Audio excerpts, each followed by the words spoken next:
ত্রিপুরা গাফর মাল আর আগরের চ্যানেল একটা আছে বুঝছিস, এটা চলাই যাচ্ছি। আগেরটাও সাকসেস হয়ে যাবে, এটা তো ভিউজ হয়।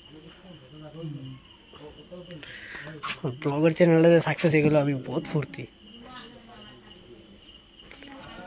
কি বুঝাস? ঠিক আছে। আর 6 মাস বাদে অ্যাকাউন্টে না হইলেও 10,000 15,000 করে হামাইব। আস্তে আস্তে যত দিন যাবে তো রিচ পারতে থাকবো।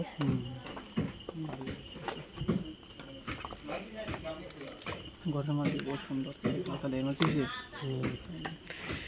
ত্রিপুরার গাফ সব এক সাইড মারা হয়। জিব্রা বকওয়াস না আছে, বহুত জিবলা হেভি জিবলা আছে, কিন্তু এটা মানে কোনো কতরি বার হয় আর কি। কোনো জায়গায় পুরো দাগ জিবলা ভালো পারে, কিন্তু পুষায় না, এগুলো নাই দেখা।